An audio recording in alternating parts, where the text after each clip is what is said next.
مساء الخير يا حاج طه. ايه ده رايح فين؟ كده مين؟ انا. انت مين؟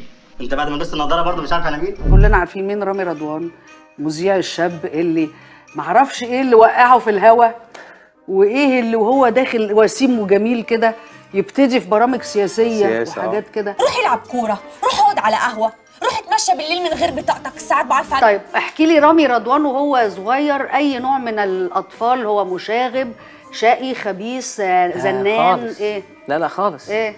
قطه مغمضه. طب انت بابا فين ماما فين؟ وانا صغير لحد ثالثه اعدادي في ثالثه اعدادي تحديدا كنت 120 كيلو. ايوه ولا كبير ويخرب عقلك فيضان. قول لي نكته كده لو تعرف. لا افتكر يعني جمع بالفيديو. اضحك برضه ولا اقول لامه ايه؟ مش حاسس ان ده دمي تقيل؟ لا خالص بالعكس والله. اصل انا دمي يعني خفيف على نفسي برضه زيك بالظبط. طب الحمد لله اما تمشي بقى. ابو تقل دم امك ما بحبوش الواد ده. انا عايزه اعرف انت ودنيا اتقابلتوا ازاي؟ يعني انت فاكر اول مره شفتها؟ لا مش فاكر والله ما فاكر والله ما فاكر. ماشي انت خدت رقم تليفون، امتى قلت لها بحبك؟ جبت منين بحبك دي انا مش فاهمه. ايه اكتر حاجه بقى مش عاجباكي فيه؟ يعني فكرة ان هو مثالي، عايز كل حاجة تبقى ماشية صح قوي، فمفيش كده. يعني مثلا رامي كنت قافشة عليه من فترة كده، وقافشة عليه قفشة جامدة وما بكلموش وكده وزعلانة منه ومش عارفة ايه. حمرتي وشي يا مروه مش كده؟ اسمع ياض، عاوزك تبقى راجل، مالك كده قطه صيامي. نعمل ايه في الكمامه؟ هتجيبوا حضراتكم عندكم طريقتين ابسط من بعض. دي الطريقه الاولى، مناديل المبلله. تجيب المنديل هتفرده كده، مفيش مانع ان احنا نمطها وبعدين من طرفها هنفتحها فتحه كده بس مش من الطرف قوي عشان تبقى متماسكه. قطعت مني فالح حرامي. بعض الشباب على مواقع التواصل الاجتماعي والنبي ساعدنا عايزين نلاقي فرصه عمل، رغم اني ما بحبش الوسائط، لانه زمان الواحد عشان يلاقي فرصه عمل كان لازم يلف كعب داير. واحد زي الحساب الفاكس ده اللي داخل كاتب ان السعاده ان انت تشتغل بالواسطه، بيلقح عليا يعني. الله يخرب بيت الواسطه اللي حلفتكم علينا يا اخي. انا درست اعلام، وقت الجامعه كنت دايما بنزل الشغل مع والدي، ووالدي شغله صناعات غذائيه مش علاقه بالاعلام. ايضا الاستاذ علاء رضوان رئيس مجلس اداره رابطه مستوردي اللحوم والدواجن. انا في الحقيقه كان ليا اليد العليا في فتح استيراد الدواجن في مصر سنه 2006.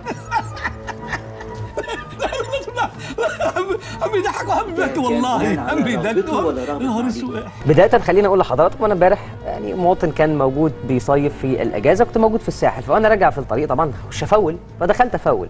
بصراحه بصيت للعداد وكل حزن، وهو عمال يزيد يزيد يزيد والارقام بقت متضاعفه. وقعدت لحظه كده مع نفسي افكر انه ليه الزياده اللي حصلت دي؟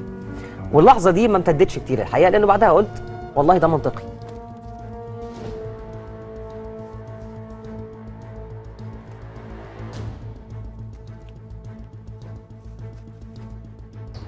الاخر كده خدوا على قد عقل. لو قعدنا نتكلم على المنجزات اللي حصلت بفضل ربنا وبفضل الشعب المصري والقياده السياسيه ومؤسسات الدوله المختلفه، ممكن ناخد ساعات طويله وحلقات.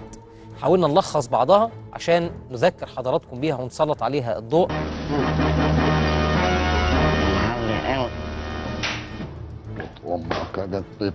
صندوق النقد الدولي بيقول انه المتوقع بالنسبه لمعدل النمو المصري ان هيكون في زياده عن توقعاتهم الاخيره اللي كانت صادره في شهر يوليو. اسكت وانا ما قلتلكش.